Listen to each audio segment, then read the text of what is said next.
I'm Jake, 35 years old, and let me be the first to admit, I messed up. I screwed up big time. Emma, my wife, was everything to me. We had a decade-long relationship, 2 years of dating and 8 solid years of marriage. But I let that slip away because I made a single selfish mistake.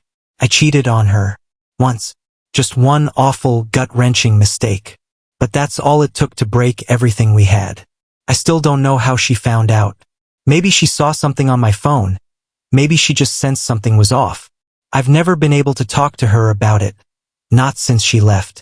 One minute everything felt normal, or as normal as life can be when you're living with a secret.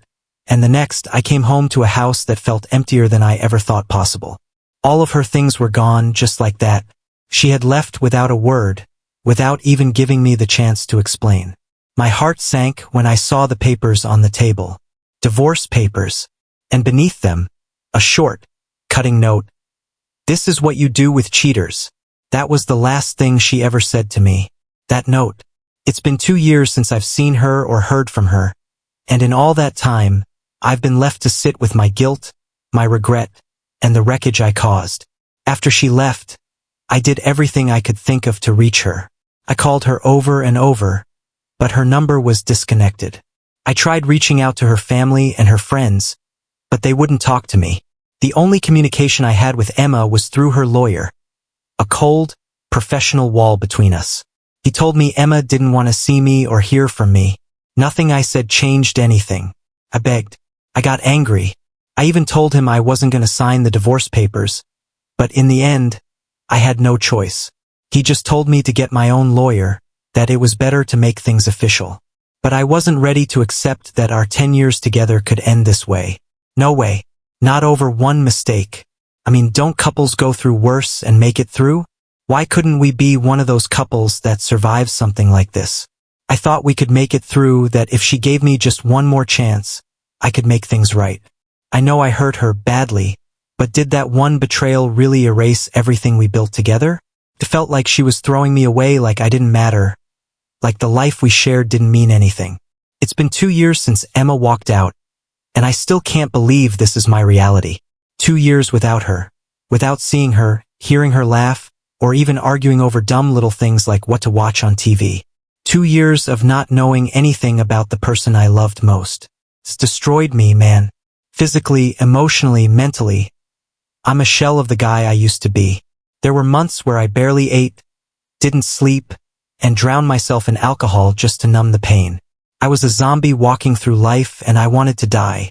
The only reason I didn't was because I clung to this tiny, stupid hope that maybe, just maybe, she'd come back. My therapist told me it's impossible to move on when you don't have closure. That's why my brain keeps looping back, thinking she's gonna walk through the door any second or call me out of the blue. It's like this part of me refuses to believe it's really over. And sure, the divorce got finalized over a year ago, but I didn't make it easy. Hell no. I fought every step of the way because I couldn't wrap my head around the idea that our marriage was actually done. I still can't. I even tried to convince her to go to couples therapy with me. I thought maybe if we just sat down and talked, really talked, we could figure it out. But she refused. Her lawyer said she didn't want any part of that. So, the divorce happened, and it felt like someone cut out a piece of me. I know I messed up. I know I betrayed her in the worst possible way. But I still think we all deserve a second chance, right? When I couldn't take it anymore, I started therapy on my own. My therapist doesn't give me advice on how to get her back, though. He just keeps telling me to move on. He says I should meet new people, go on dates, try to build something new. But I don't want that. I don't even care about sex anymore. None of that matters to me now. And then, a few days ago, something happened that shattered what little was left of me. I was sitting around having a few beers with my buddy, Nick. We've been friends for years, and I thought I could talk to him about this. We were drunk, and I started rambling on about Emma, how much I miss her, how I can't let go. That's when Nick, with a straight face, says, "Man, you need to get over her. She's already over you. She's happy now. You should do the same." His words hit me like a ton of bricks, but something didn't sit right. How could he know that? He spoke with too much certainty, like he knew something I didn't. So I started pressing him, asking how he could be so sure. At first, he avoided my questions, but I didn't let up. I begged him, I cried, I demanded to know what he knew. Finally, after what felt like hours, Nick broke. He told me that his wife, Sabrina, had been in contact with Emma for the past year. I didn't know how to react. Sabrina and Emma used to be close, best friends even. But I didn't know they were still talking. Nick told me the truth. Emma left the country. She moved to Norway. Not only that, but she's remarried, and she's 7 months pregnant with some other guy's baby. I swear, when he told me that, it felt like my entire world collapsed. How could she do this to me? While I was sitting here, tearing myself apart, drowning in guilt and regret, she was on the other side of the world, building a new life, getting married, having someone else's kid. I felt betrayed all over again. The part that kills me the most? For years, Emma and I tried to have a child, and it just never happened. I thought maybe she couldn't get pregnant. Now here she is, pregnant by another guy, and it feels like the universe is mocking me. I have no idea who this guy is. Where did he even come from? Did she just hook up with the first Norwegian guy she met out of revenge? Did she marry him to stay in the country? I don't know. All I know is that while I've been drowning in sorrow, she's been living a whole new life, one where I don't exist. I didn't know what to do with myself after Nick told me. I just sat there, stunned, replaying everything in my head. I felt sick, betrayed. But the anger? That was something else entirely. I wasn't just mad at Emma. I was furious with myself too.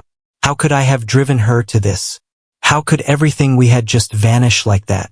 A decade together, and now she's off in another country, with another man, carrying his child.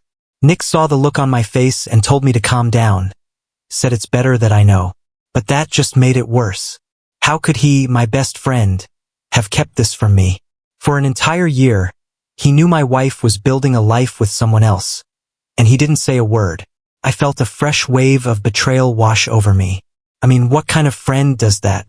I turned to him, not even hiding the anger anymore. Why didn't you tell me earlier, Nick? Why didn't you say something when you knew I was falling apart over her? He sighed, looking guilty for the first time since our conversation started. Look, man, I thought it was for the best. You were already spiraling. I didn't think you needed to hear this while you were at your lowest. At my lowest? I'm still at my lowest. I snapped. What difference would it have made? At least I would have known the truth. We sat in silence for a minute. I knew he was trying to help in his own way, but it didn't feel that way. His words only added to the sense of isolation I'd been carrying. First, I lost Emma, and now I felt like I'd lost my best friend too. How could the people closest to me keep something so huge from me? The next few days were a blur. I couldn't get the image of Emma, living this perfect new life, out of my head. I imagined her in Norway, happy, with some guy who had everything I didn't. I tortured myself thinking about what her life was like now. Whether she smiled at him the way she used to smile at me. Whether she ever thought about me at all. I don't know why, but I started doing something crazy. I began searching for her online, trying to see if I could find any clues. I don't know what I was looking for.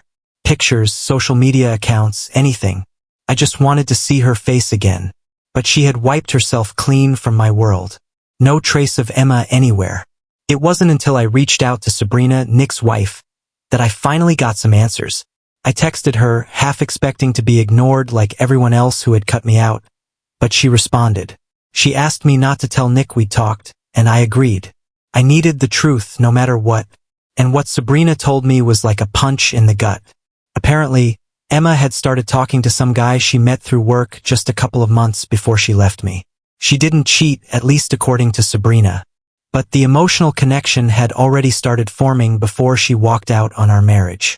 He was Norwegian, some kind of engineer, and they hit it off right away. When she left, it wasn't just to get away from me. It was to start a new life with him. And the pregnancy? That wasn't some accident or stroke of luck. Emma had wanted to have a child with this guy from the start. I was in shock. So, while I was sitting here, drowning in guilt over one stupid mistake, Emma had been planning her escape all along. Felt like my world was being ripped apart all over again. How could she have moved on so quickly?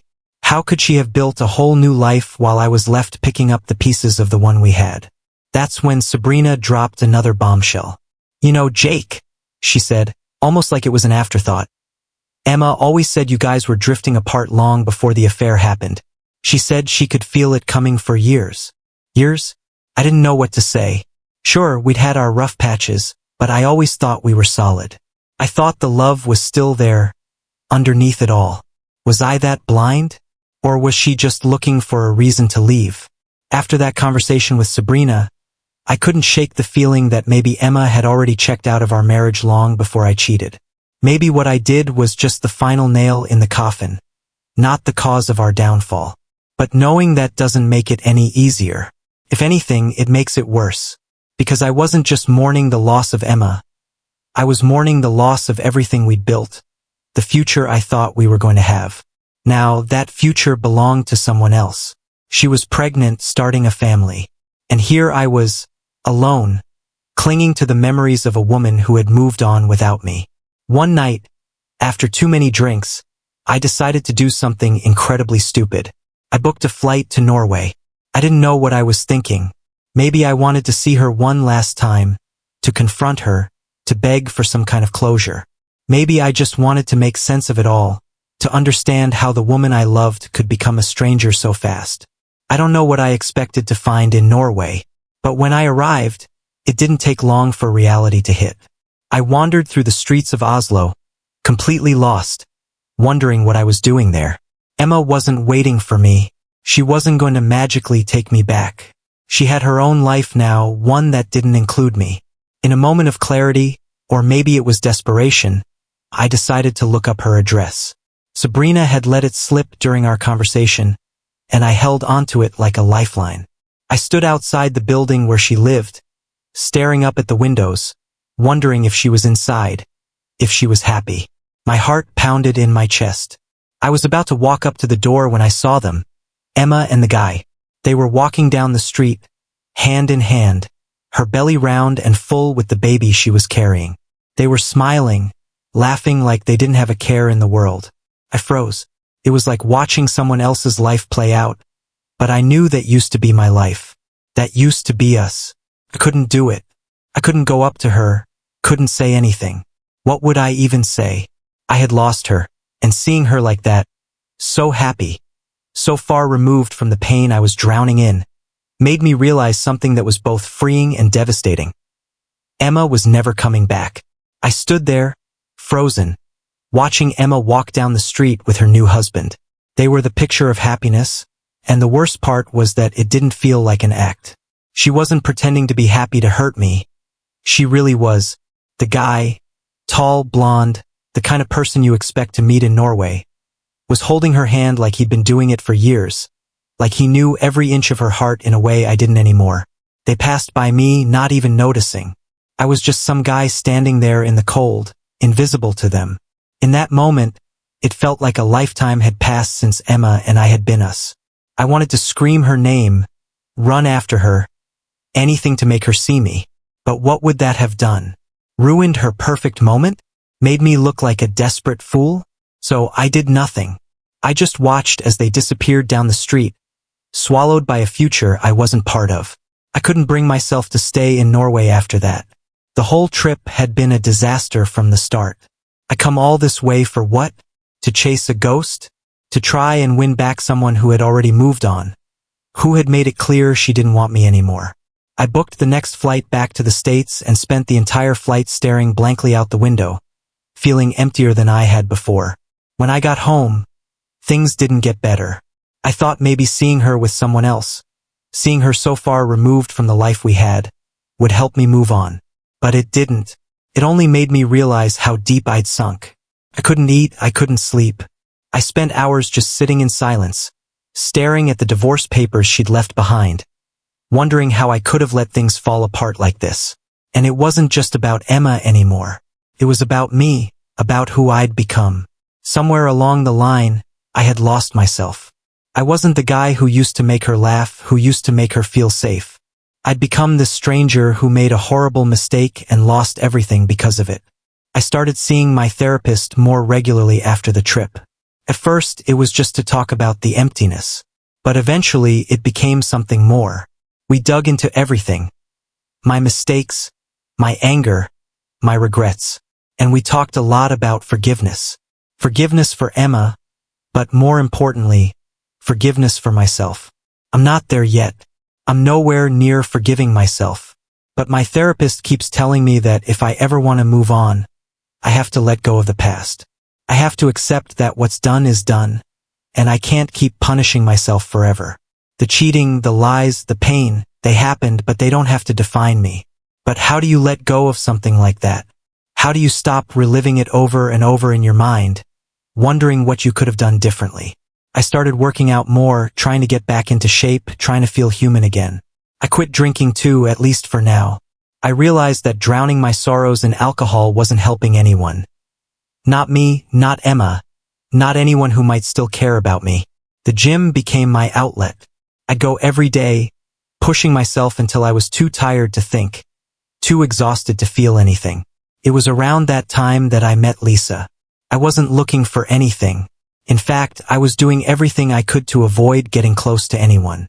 But she worked at the gym, and we started talking after a few weeks of seeing each other there every morning. It was small stuff at first. Hey, how's your workout going? Or, need help with the machine? But eventually, we started having longer conversations. Lisa was different. She didn't pry, didn't push me to talk about my past or why I seemed so closed off. She just listened. And for the first time in a long time, I felt like I could breathe around someone. She made me laugh again. Something I didn't think I was capable of anymore. I hadn't realized how much I missed laughing until I met her. One day, after a particularly grueling workout, Lisa invited me to grab coffee. I hesitated at first, but something in me told me to say yes. We sat in this little cafe near the gym, and I actually found myself enjoying her company. It was nice to talk to someone who didn't know all the baggage I was carrying around. With Lisa, I wasn't the guy who'd been cheated on or the guy who lost his wife. I was just Jake. Over the next few months, we grew closer. I wasn't in love with her, not the way I had been with Emma, but it felt good to be with someone who didn't make me feel like a failure. Lisa was kind, patient, and, more importantly, she didn't expect me to be anything I wasn't ready to be. One evening, after one of our usual coffee hangouts, I told Lisa about Emma. I didn't give her the full story. I wasn't ready for that. But I told her enough. Enough for her to understand why I'd been so distant, why I couldn't give her more. To my surprise, Lisa didn't react with shock or disappointment. She didn't judge me for my past.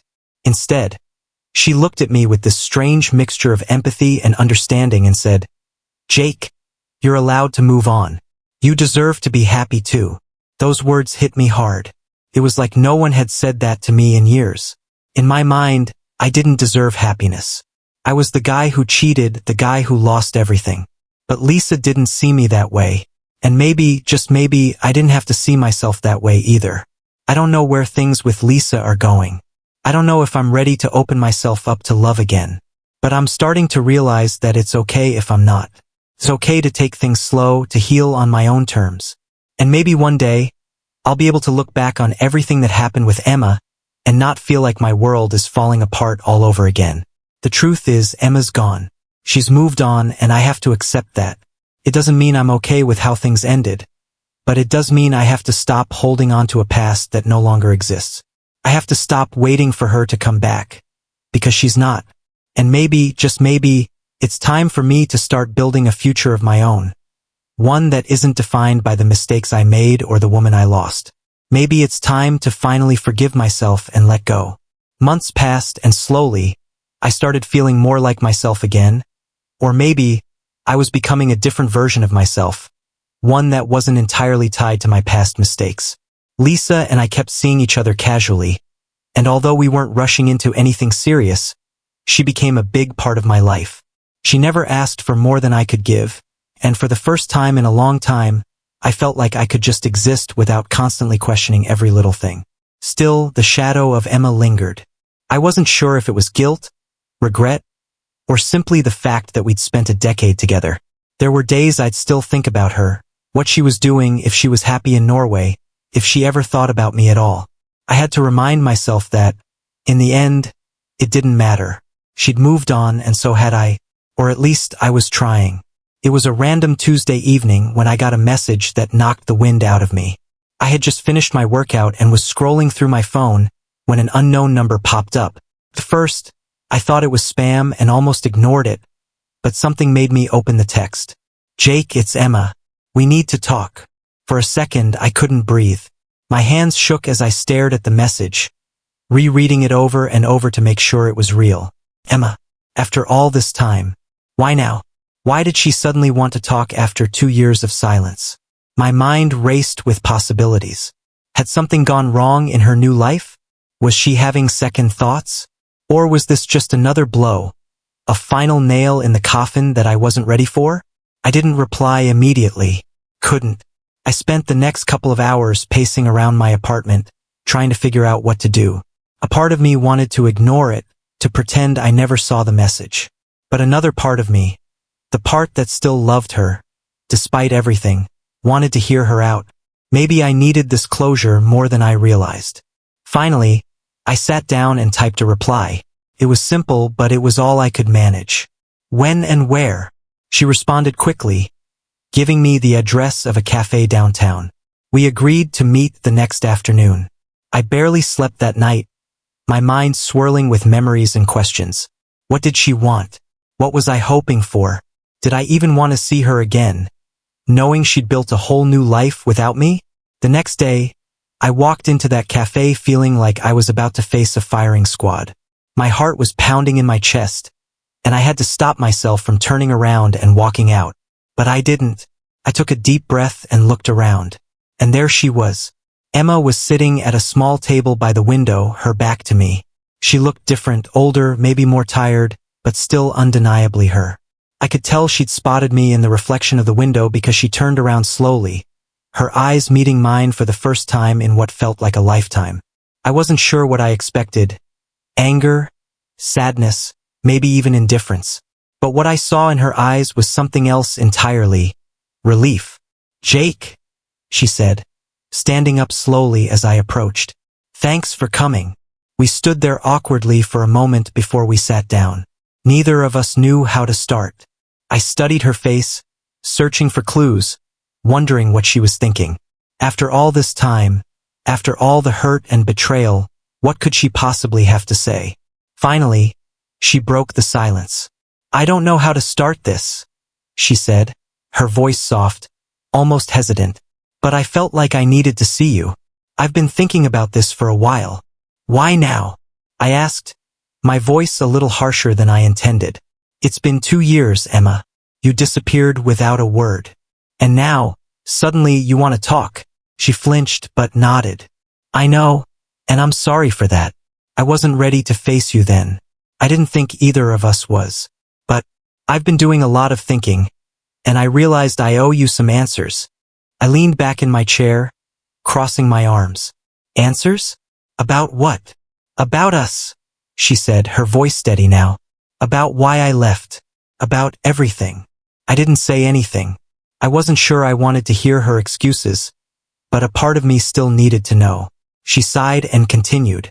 "When I found out about the affair, I was angry, devastated, really. But it wasn't just the cheating, Jake. It was everything leading up to it. Our marriage. It had been broken for a long time and I didn't know how to fix it.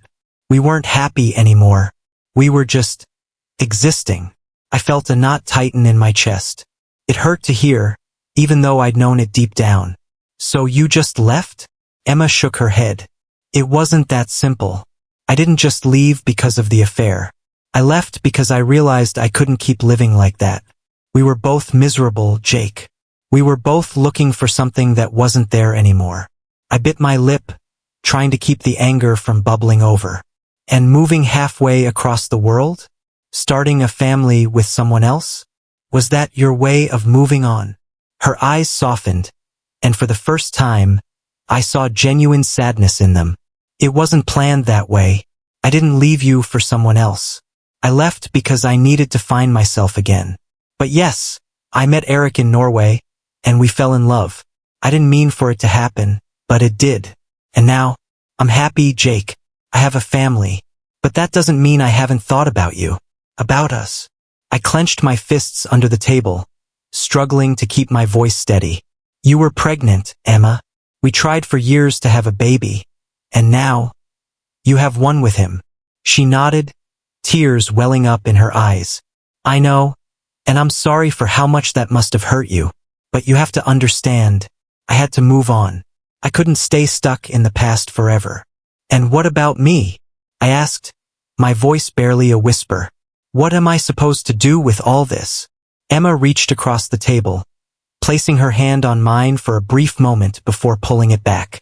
You need to move on too, Jake. You deserve happiness just like I found mine. I didn't come here to hurt you again. I came because I wanted to give you closure. I wanted you to know that what we had, it was real, but it's over now, and it's okay to let go.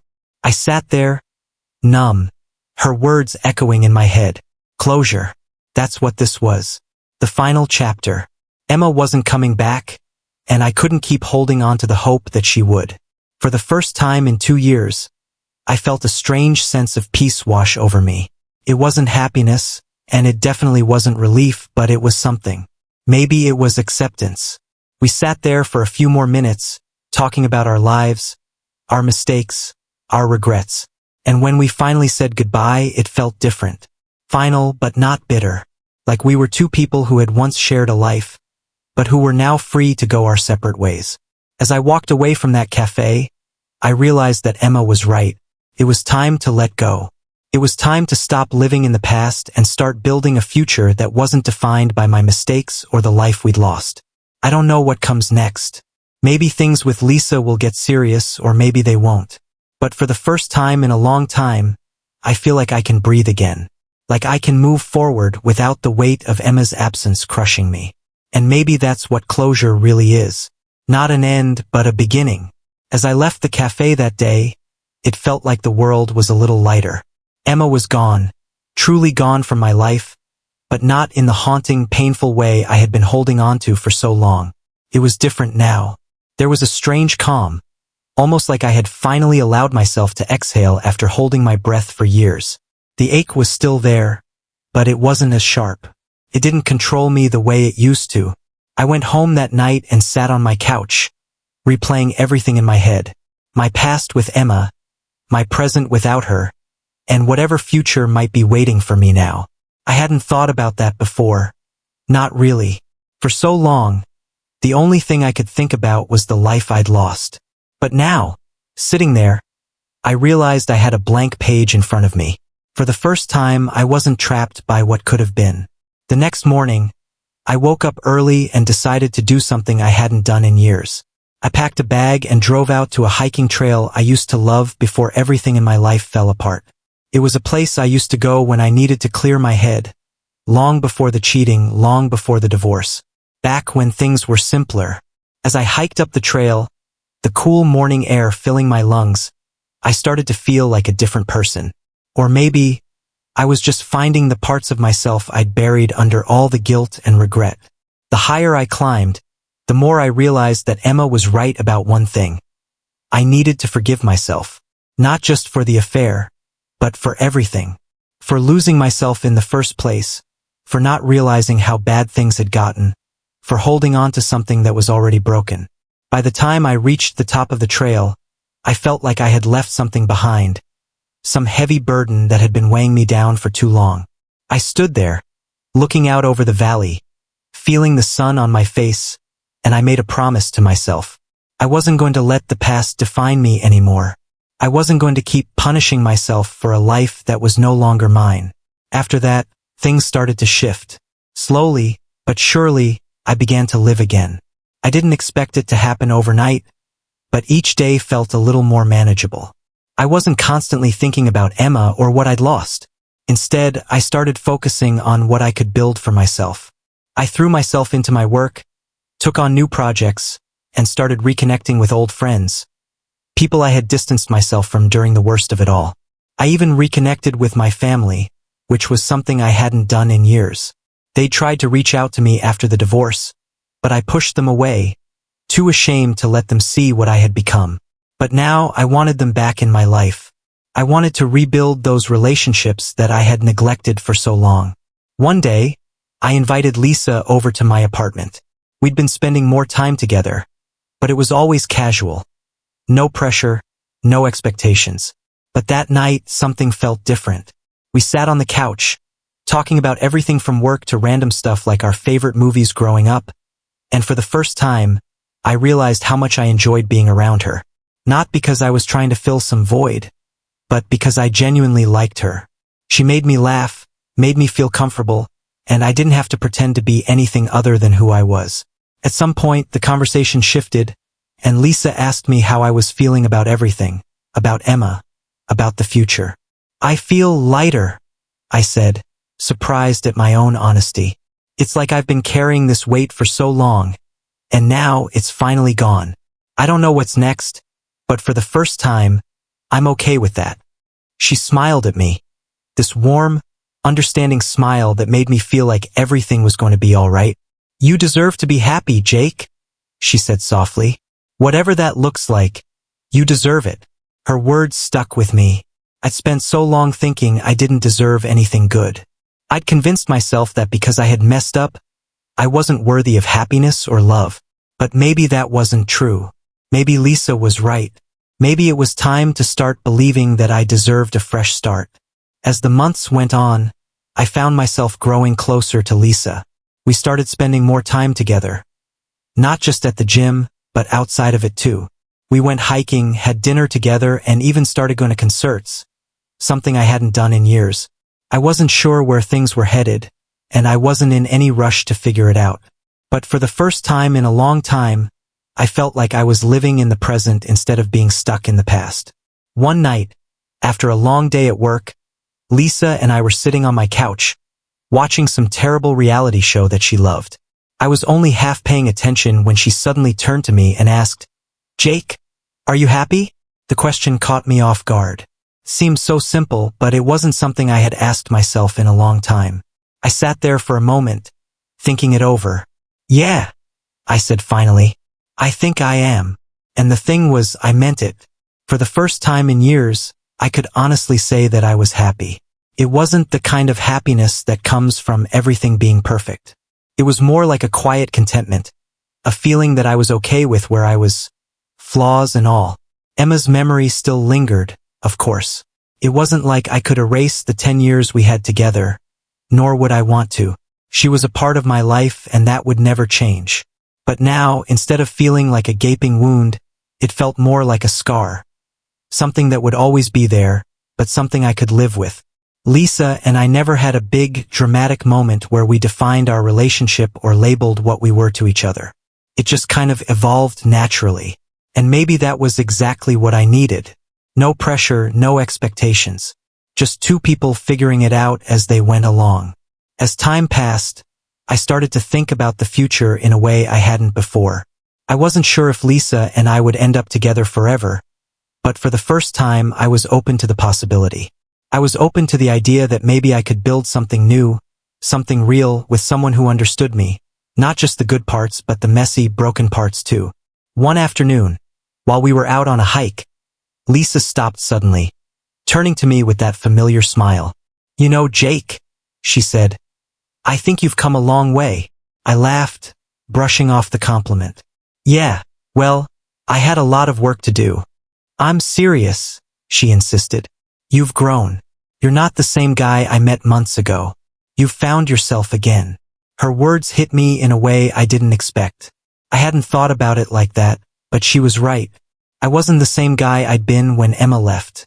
I wasn't the guy who was drowning in guilt, who couldn't see a way out. I had changed. I had healed in ways I didn't even realize.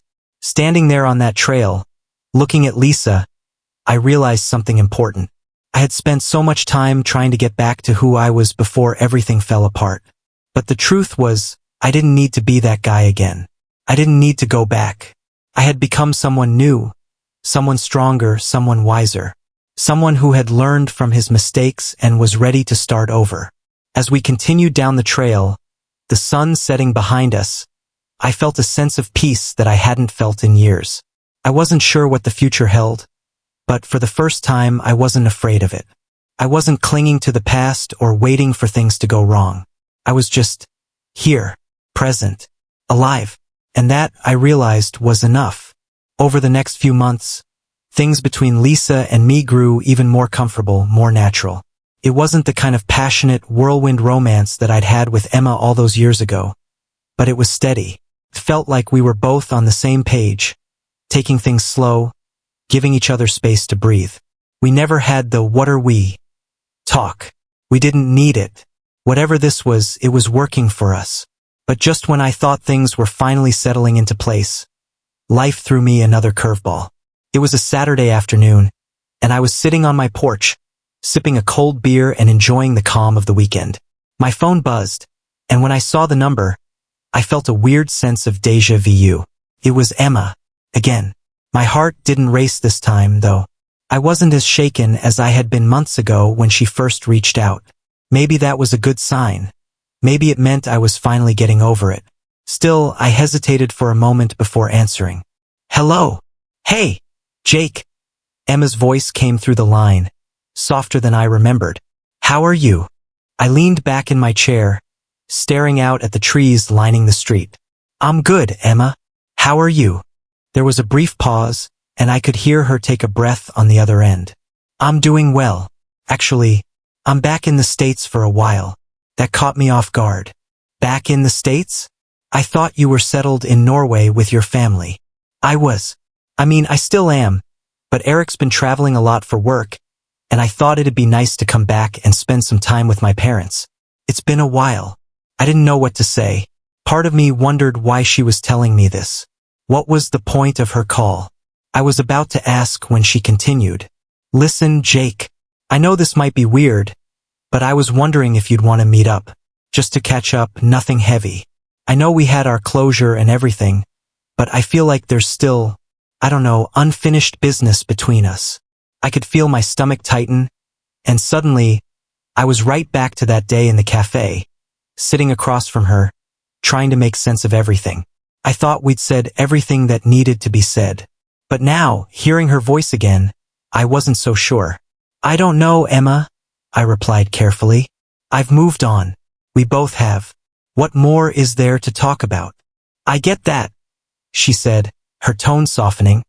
"But I've been thinking a lot since we last talked. About us, about how things ended. I guess I just want to see how you're doing now. You know? No pressure. Just a conversation." I sat there in silence for a moment, unsure of what to do. Part of me wanted to tell her no, that I didn't need this, that I'd already found my peace. But another part of me, the part that still remembered every detail of our life together, was curious. What could she possibly have to say now that would change anything? "All right," I said finally, "but I don't want to rehash the past. I've moved on, and I don't think we need to dig all that up again." "Of course," she said quickly. "I don't want that either. Just, let's meet for coffee. Tomorrow?" I agreed, and we set a time and place. As soon as I hung up, though, I felt a weight settle over me. Why was I doing this? I'd made so much progress. Things with Lisa were going well, and I was starting to feel like myself again. Did I really need to reopen old wounds just to satisfy Emma's curiosity? I spent the rest of the day trying to shake off the uneasy feeling, but it lingered. That night, I told Lisa about the phone call. I didn't want to keep anything from her, especially since we'd built this relationship on honesty. To my surprise, Lisa didn't seem upset. If anything, she was calm about it. "I trust you, Jake," she said, looking me in the eyes. "If you feel like you need to talk to her, then do it. Just make sure you're doing it for you, not for her." Her words stuck with me. Was I doing this for me? Or was I still trying to prove something to Emma? Or maybe even to myself? Either way, the decision was made. I'd meet with Emma, hear what she had to say, and close that chapter for good. The next day, I walked into the same cafe where we'd met months earlier. I spotted Emma sitting at a corner table, nursing a cup of tea. She looked different, more relaxed, maybe even happier. I couldn't help but notice the absence of the tension that had been there the last time we met. "Jake," she greeted me with a smile as I sat down. "Thanks for meeting me." I nodded, unsure of how to start. So, what's this all about? Emma took a sip of her tea before speaking. I've been thinking a lot about what we talked about before. And, I don't know, I just felt like there's more I need to say. More I need to explain. I felt myself tense up. Emma, we've already been through this. We got our closure. What else is there? She hesitated, as if searching for the right words. I guess I've just realized how much I contributed to the problems in our marriage. I've spent a lot of time blaming you for everything, for the affair, for the way things ended. But it wasn't just you, Jake. I wasn't happy either, and instead of trying to fix things, I shut down, pushed you away. I let things fall apart, and I never gave us a real chance to fix it.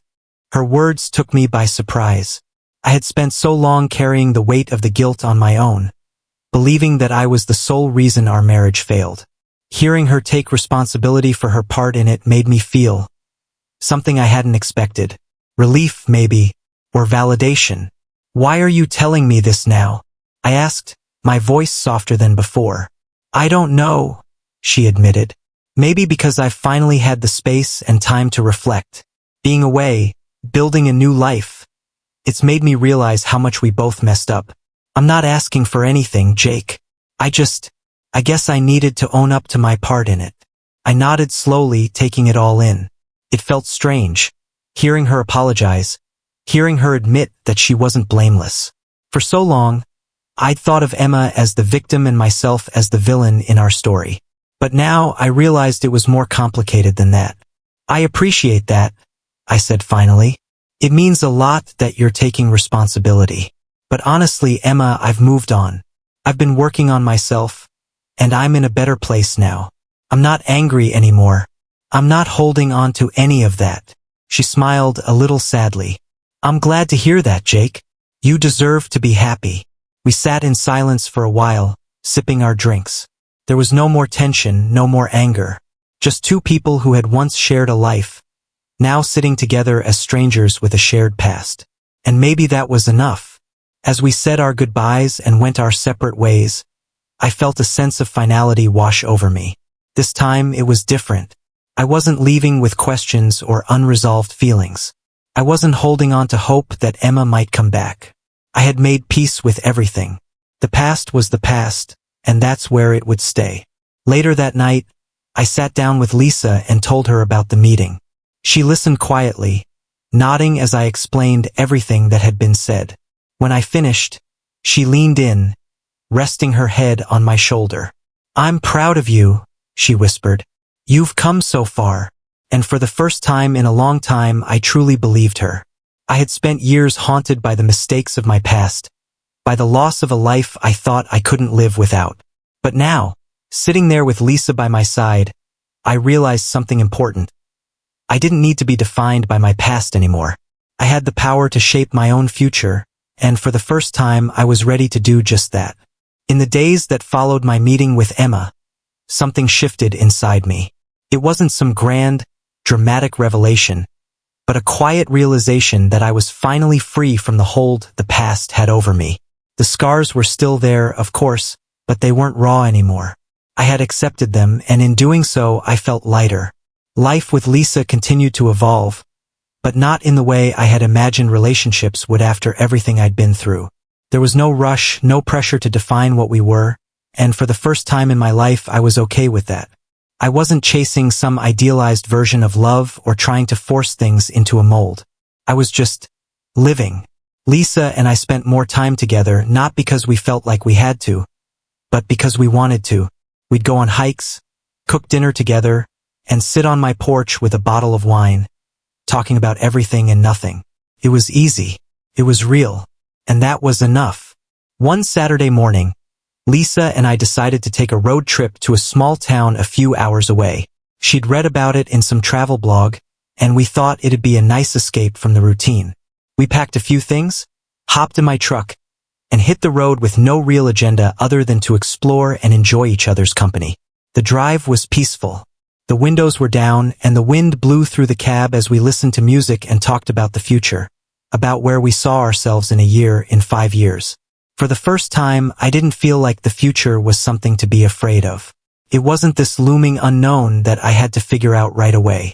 Instead, it felt like an open road, one I could travel at my own pace. As we drove through winding roads surrounded by trees and mountains, Lisa reached over and placed her hand on mine. It was such a simple gesture, but it meant the world to me. In that moment, I realized something important. I was no longer holding on to the fear that I would mess this up. I had been so scared for so long, scared of repeating the mistakes of the past, scared of getting hurt again, scared of hurting someone else. But now, sitting there with Lisa beside me, I felt calm, secure. Like maybe, just maybe, I was finally ready for whatever came next. When we arrived at the little town, we spent the day wandering through antique shops, sipping coffee at a local cafe, and exploring a nearby park. It was nothing extravagant, but it didn't need to be. The joy was in the simplicity of it all, in just being with someone who understood me, who accepted me for who I was, baggage and all. Later that evening, as the sun began to set, we found a small restaurant by a lake.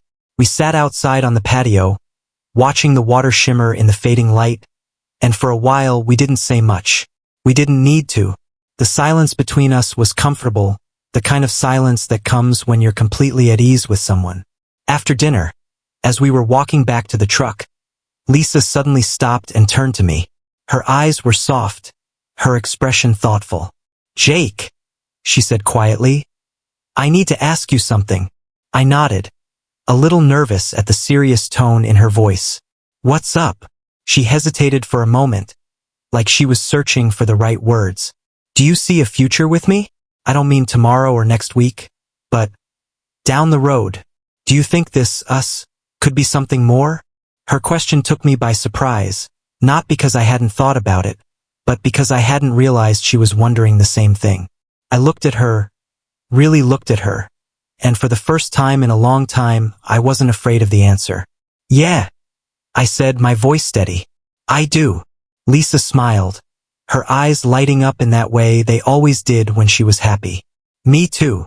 We stood there for a moment, just holding each other, the world around us fading into the background. It wasn't a big, dramatic declaration of love, but it didn't need to be. It was real, and that was what mattered. The ride back home was quiet, but in the best way possible. We didn't need to fill the silence with words. We were both content, knowing that we were on the same page, that whatever came next, we'd figure it out together. As the weeks went by, Lisa and I grew closer. We didn't rush into anything, but there was an unspoken understanding between us that this, what we had, was real. It wasn't just a rebound or a casual fling. It was something deeper, something that had the potential to last. One evening, as we sat on my porch watching the sunset, Lisa turned to me and said, "You've changed, you know?" I looked at her, a little confused. "What do you mean?"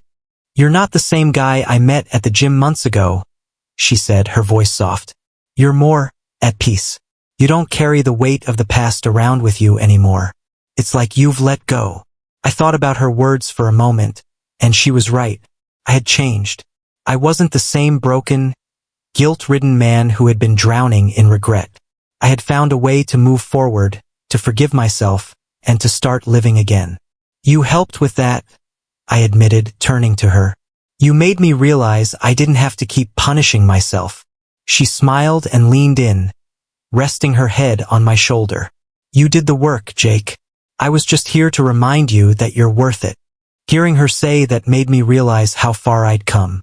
I had spent so much time believing I didn't deserve happiness, that I wasn't worthy of a second chance. But now, sitting there with Lisa, I knew that wasn't true. I did deserve it, and I was ready to embrace it. As the months turned into a year, things with Lisa continued to grow. We didn't rush into anything, but our lives slowly began to intertwine. She started spending more time at my place, and I started leaving a toothbrush at hers. It was the little things, the quiet, everyday moments that made me realize how much she had become a part of my life. One night, after a long day at work, we were sitting on the couch, wrapped in blankets, watching some old movie when Lisa turned to me and said, "I think I'm ready." "Ready for what?" I asked, not sure where she was going with this. "For us," she said simply. "For whatever comes next." Her words hit me in a way I didn't expect. For the first time in a long time, I wasn't afraid of the future. I wasn't afraid of getting hurt or of hurting someone else. I was ready to. Me too, I said, smiling at her. And just like that, we made the decision to move in together. It wasn't some grand gesture or big romantic moment. It just felt right. We were both ready, and we both knew that this was the next step in our journey together. Moving in with Lisa was different than anything I had experienced before. It wasn't about filling a void or trying to fix something that was broken. It was about building something new, something real, with someone who accepted me for who I was. As we settled into our new life together, I realized that I wasn't just healing from my past. I was growing. I was becoming a better version of myself, not because of what I had been through, but because of what I had learned from it. Emma was still a part of my story, but she no longer defined it. I had found a way to let go of the pain, the guilt, and the regret, and in doing so, I had made room for something better, something stronger, something real. One evening, as Lisa and I sat on the porch, watching the stars, she turned to me and said, "You know, I'm glad we found each other." "Me too," I said, smiling at her. "Me too." And for the first time in a long time, I felt like I was exactly where I was supposed to be. Life with Lisa was good. Not perfect, but real. We were figuring things out as we went, and for the first time I wasn't constantly looking over my shoulder, waiting for something to go wrong. We had our arguments like anyone does, but they were different. Less about the past and more about figuring out how to navigate this new life we were building together. It felt like a partnership, like we were both in it for the long haul. One evening, after another busy day at work, I came home to find Lisa sitting on the porch, waiting for me. She had that look on her face, the one she gets when she's deep in thought, working through something important. I knew her well enough by now to recognize when she had something on her mind, something she needed to talk about. "Hey," I said, setting my bag down and joining her. "Everything all right?" She looked at me for a long moment before speaking. "Jake, there's something I need to tell you." My heart skipped a beat. I wasn't sure if it was good news or bad, but the way she said it made me nervous. I waited, my mind racing through all the possibilities. Was she having second thoughts about us? Was something wrong? "I'm pregnant," she said quietly, her eyes searching mine for a reaction. For a moment, the world seemed to stop. I blinked, trying to process what she just said. Pregnant. Lisa was pregnant. The words echoed in my head, and I felt a strange mix of emotions. Joy, fear, disbelief. After everything I'd been through, after all the years Emma and I had tried and failed, here I was, about to become a father. "Wow," I finally managed to say, my voice thick with emotion. Are you sure?" She nodded, smiling now, her hand resting on her stomach. "I took the test yesterday. I wasn't sure how to tell you, but I couldn't wait any longer." I let out a breath I didn't know I was holding and pulled her into my arms, holding her close. "This is amazing, Lisa. I mean, I don't even know what to say." We sat there for a while, wrapped in each other's arms, as the weight of the news slowly sank in. I was going to be a dad, and for the first time in years, the idea didn't scare me. Felt right. But as the excitement settled, a familiar sense of unease began to creep in. It wasn't that I didn't want this. I did more than anything, but I couldn't shake the memories of how things had gone so wrong before. My mind flashed back to Emma, to the life we had tried to build, and the baby she now had with someone else. I'd convinced myself I was over it, but suddenly, all those old doubts and fears came rushing back. Would I mess this up, too? Was I really ready for this kind of responsibility? For the longest time, I had blamed myself for the way things ended with Emma. What if those same mistakes were waiting for me with Lisa? I tried to push the thoughts away, but they lingered, like shadows in the back of my mind. Lisa was talking excitedly about baby names and nursery ideas, and I wanted to be present, to share in her joy, but my mind was somewhere else, caught between the past and the uncertain future. That night, as we lay in bed, Lisa asleep beside me, I stared at the ceiling, my mind racing. I wanted to believe I had changed, that I had grown past the man I used to be, but what if I hadn't? What if the old Jake, the one who made all the mistakes, was still in there somewhere waiting to mess this up too.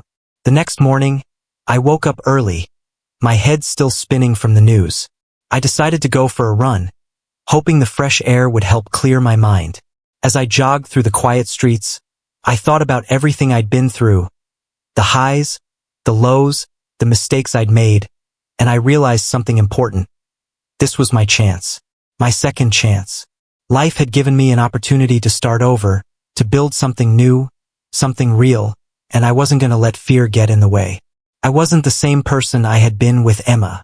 I had learned from my past, grown from it, and I wasn't going to let old scars keep me from the future I wanted with Lisa. As I rounded the corner back to my house, I felt a renewed sense of purpose. I wasn't going to let doubt control me anymore. This was my life, my chance to get it right. And I was ready for it. Ready for the challenges, the uncertainty, and the joy that came with it. When I got back home, Lisa was still asleep, her hand resting protectively over her stomach. I stood there for a moment, watching her, feeling a strange mix of love and determination wash over me. I wasn't going to let anything get in the way of our happiness. Not fear, not the past. But just as I was about to crawl back into bed beside her, my phone buzzed on the nightstand. I glanced at the screen, expecting it to be a work email or a text from a friend. But when I saw the name, my heart dropped. It was Emma. I stared at the phone, my mind racing. Why was she calling me now? After everything that had happened, after all the closure we'd found, why was she reaching out again? A part of me didn't want to know, but another part, the part that had never fully let go, couldn't help but wonder. Slowly, I picked up the phone and swiped to answer. Emma, I said, my voice a mix of confusion and apprehension.